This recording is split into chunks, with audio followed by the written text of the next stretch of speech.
The divorce rate in India is just 1%, but if you look at the major cities like Mumbai, Delhi, and Bangalore, it's as high as 30%. And these numbers steadily got worse as divorce became messier. For instance, 42% of men had to take out personal loans to cover the hefty costs of divorce, while the divorce rate doubled in the last 2 decades. Every day we hear stories of women being abused by their families, their husbands, men being sent fake cases of domestic abuse, instances of murder and exploitation over something as regressive as dowry. And now there is slowly a trend that is emerging where more and more youth think that marriage is overrated. Because of all these risks, people are choosing to stay single for longer. They're happy waiting till they find the perfect person or simply not marrying at all, and the data proves this. The Ministry of Statistics found that a couple of years ago, about 17% of Indian youth did not want to marry, but now this number has jumped to 1 in 4. The percentage of unmarried people in India rose dramatically, even between the prime marriage ages of 25 and 30. For women, this rate doubled, while for men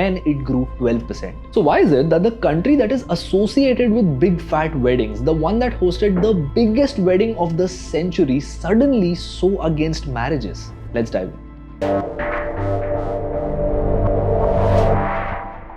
Divorces come later. India's marriage crisis starts even before two people meet. Let me tell you what I mean with a personal story. I have a cousin who's 31 and she told me that she was tired of going on dates and meeting people because the market was really bad. So I asked her why. She told me she wanted a man who's not more than 1 year older than her, is 6 feet tall, has a full head of hair, makes great money, has a house that he owns without a home loan in Mumbai, by the way, in this economy, is willing to live away from his parents, his job is in a stable, low-risk industry, and does not drink any alcohol. And at the end of it, she asked me, is that too much to ask for? Well, for starters, a house without a home loan in this economy, that too in Mumbai, is in fact too much to ask for. But jokes aside, that's when it hit me. Like all of us, she's also suffering from the same disease of unrealistic expectations. And before all the men start making this a women-only problem, let me tell you, you guys are no different. She should be pretty, she should be shorter than me, she should make less than me, she should get along with my mother, she should be willing to live with my parents, she shouldn't have had more than so and so partners in the past. Men's expectations are just as unrealistic, but in other ways.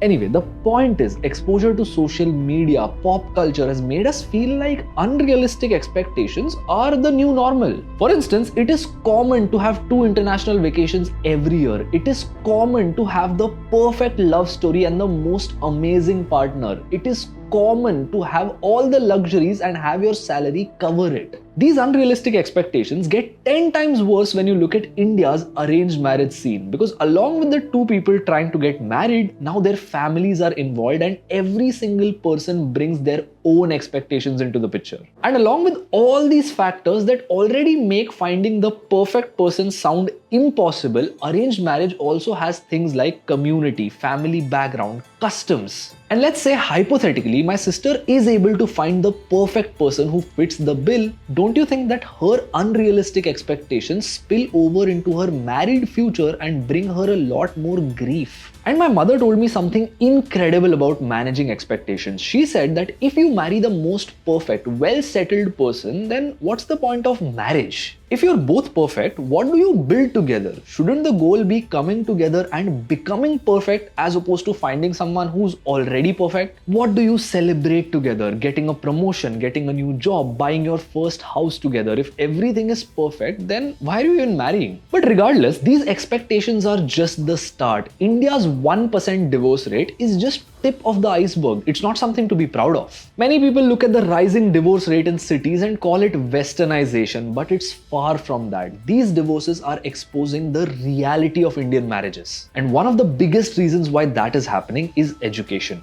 Divorces have forever been taboo in India. 70% of Indians live in rural areas where the stigma is significantly worse, and even in the cities, the label of divorcee is dreaded. Which is why you'd see many couples who prefer staying married on paper while living separate with their respective partners. Moreover, many women live in households that physically abuse them, harass them, prevent them from working. The mere mention of divorce in such a house could make your life worse than what it already is. This is an extremely common social setup in India, and the 70% population that lives in rural areas has to go through this. In fact, the Indian television industry earned billions by portraying this social setup on TV. But over time, as women got educated, they got both the courage and the independence to be able to break out of an abusive household. This is a huge positive for women, but on the flip side, it is showing people how murky and ugly Indian marriages can be, even though they seem perfect from the outside, and as a result, more and more people do not want to settle down. Let's look at the case of women first. Post-marriage life in India is still primarily against them. Most people in India have seen their mothers struggle and sacrifice everything when they were growing up. I'm sure you have too. As a result, when a lot of women grow up, they finally understand their mother's plight and they want to put themselves first. Unlike their mother, they want to live a more independent life.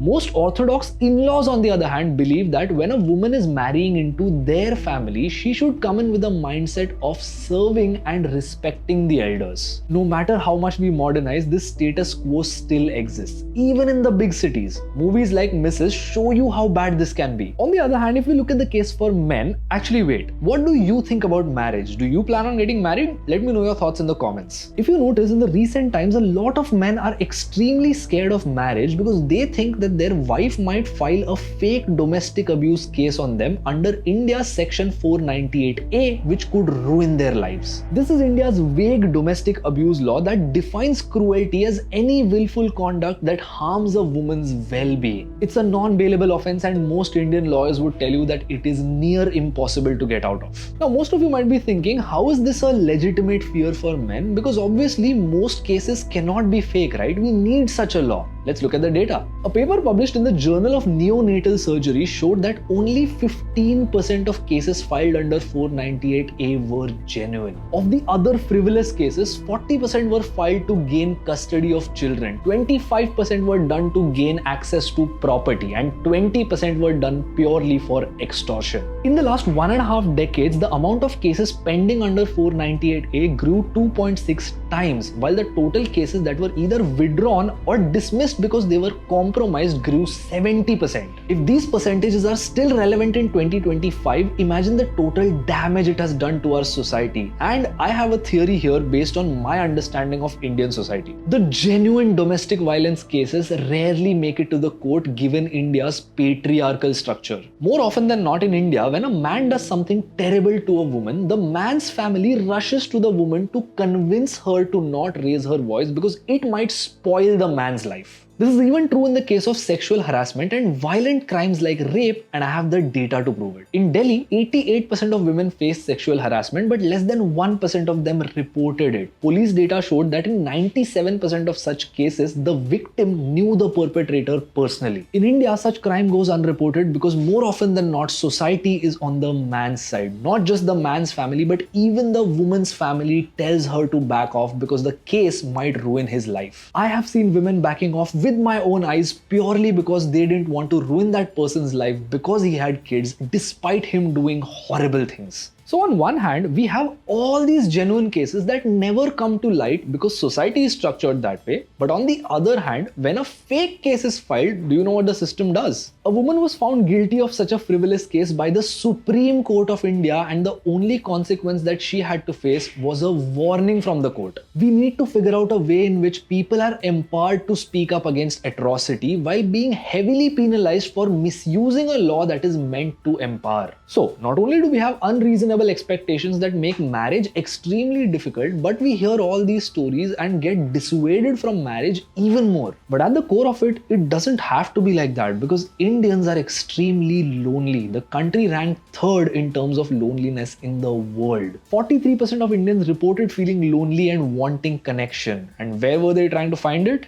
Among degeneracy, hookups, situationships, dating apps, a friend once told me that dating apps are places where you meet people you are never meant to meet in your life. They're meeting people, they're attracted to people. There's also some physical intimacy, but there's hardly ever any emotional intimacy. And keep in mind, all this is happening while we forget that as we age, we tend to become more rigid. We don't allow ourselves to change for someone. Indian parents often tell you, what's the point of dating in college? You can do all that when you are well settled. But it's ironic because it's only during college that we don't care how much the other person makes. We don't bother to ask what community they're a part of, what their parents do, or whether they have a house without a home loan. At that age, we're just kids in love. Ultimately, it's this innocent love that has the potential of blossoming into a lasting marriage, one that is built on winning together, celebrating moments together, having shared interests, and most importantly, being able to do nothing with them. A lasting marriage is going to be all these things, not a carefully curated list of traits that you're looking for wherever you go. But I could be wrong, that's just me. What do you think about this? I'd love to know your thoughts in the comments. And if you learned something new from this video, subscribe to our channel. I'll see you in the next one.